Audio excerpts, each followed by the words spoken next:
Good morning everyone, कैसे हैं आप सब। उम्मीद करती हूँ आप लोग अच्छे होंगे। जैसा कि आप देख पा रहे हैं हमारे पास आज एक नोटिस है जिसमें हम आपको ये बताएंगे कि भाई आपके मिड टर्म के एग्ज़ाम्स कब से शुरू हैं, कब तक चलेंगे और क्या टाइमिंग रहेगी।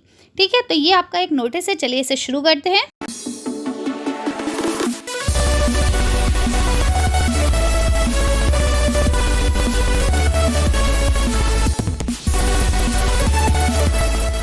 तो जैसा कि आप देख पा रहे हैं ये आज की तारीख का नोटिस है।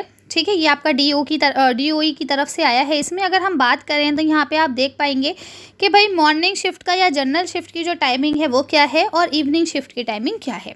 ठीक है, तो अगर आप 3rd to 5th क्लास में हैं तो आपकी टाइमिंग 9:30 से 11:30 रहने वाली है। अगर आप 6 to 8 में हैं तो आपकी टाइमिंग 9:30 से 12 रहने वाली है।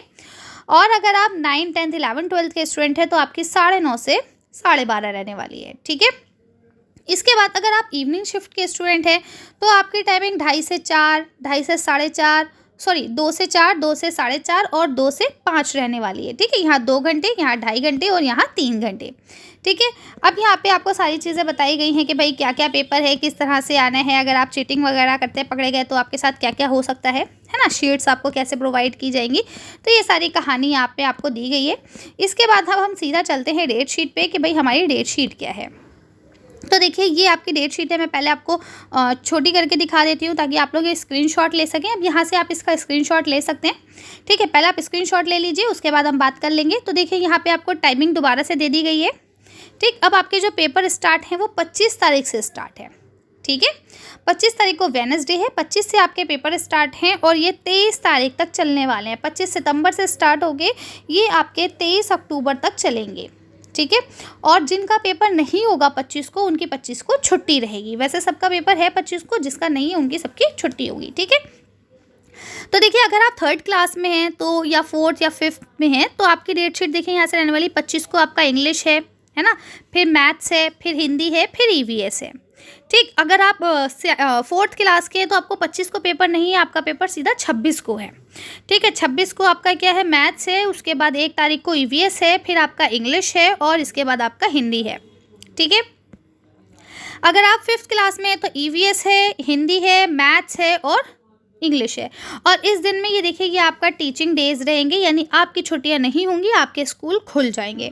लेकिन अगर हम 6th क्लास की बात करते हैं तो 6th क्लास को पहला पेपर 26 को है, फिर आपका 1 तारीख को है, उसके बाद आपका 4 को है, फिर 4 के बाद 5 को है, फिर 7 को है और उसके बाद 8 तारीख को आपका उर्दू है। ठीक है, साथ में मैं आपके जितने भी स्टूडेंट्स हैं यहाँ पे 6 से लेकर 12 क्लास तक मैं सबको ये बता दूँ कि बेटा हमारे चैनल पर उर्दू के सारे चैप्टर्स और आपका जो भी चीज़ें रहती हैं उर्दू से रिलेटेड, चाहे ग्रामर हो या कुछ भी, तो बहुत अच्छे से एक्सप्लेनेशन के साथ, आंसर्स के साथ अपलोड हैं। अगर आप लोग देखना चाहें तो देख सकते हैं। ठीक है, इसके अलावा एग्ज़ाम से पहले मैं आप लोगों का जिस दिन जिसका पेपर होगा उससे तकरीबन 1 आध दिन पहले से या 1-1.5 हफ्ते पहले से हम उनका जो है वन शॉट रिवीजन वगैरह करवाएंगे, जिसमें हम सारे इंपॉर्टेंट क्वेश्चन, सारे चैप्टर सबको एक ही बार में रिवाइज़ करवाएंगे। ठीक है, तो उसमें थोड़ा सा शॉर्ट रहता है और बहुत स्पीड में हो जाता है, तो इससे बेहतर है कि आप लोग पहले अपनी वीडियोज़ को कंप्लीट कर लें, फिर आप जब उसे रिवाइज़ करेंगे तो आपको अच्छे से याद हो जाएगा। ठीक है, अगर हम बात कर लेते हैं 7th की, तो 7th का पहला पेपर इंग्लिश को है 25 को, उसके बाद 27 तारीख को है, फिर मैथ्स का है 3 तारीख को,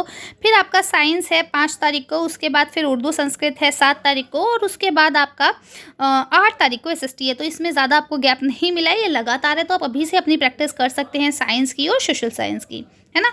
और उर्दू तो आप थोड़ा आधा घंटा भी अगर रोज़ पढ़ेंगे तो भी आपके एग्ज़ाम तक बहुत बढ़िया से तैयार हो जाएगी।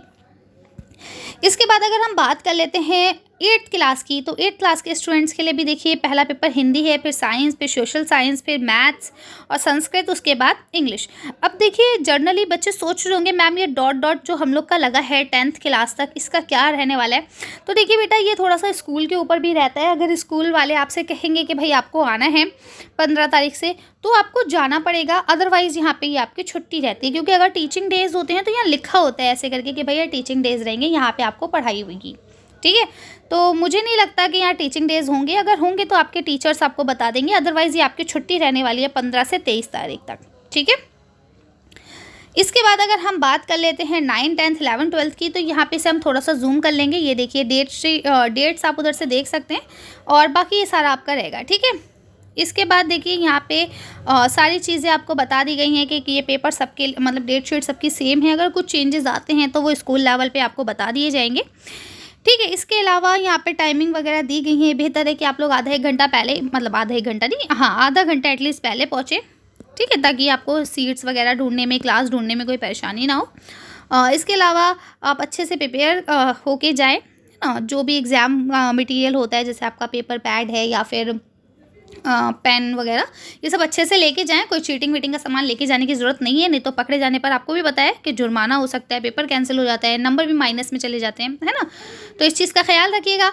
चलिए मेरी तरफ से आप सबको ऑल द बेस्ट, अच्छे से मेहनत करें। अगर कोई डाउट हो, कोई कन्फ्यूजन हो तो आप लोग मुझे कमेंट करके पूछ सकते हैं। इसको मैं फिर से छोटा कर देती हूँ, ये आप यहाँ से अपना स्क्रीनशॉट ले सकते हैं। इसमें देखिए आपकी टाइमिंग वगैरह सब मैंने इसमें बता दी है, ठीक है। चलिए तो मिलते हैं नेक्स्ट वीडियो में। Thank you for watching.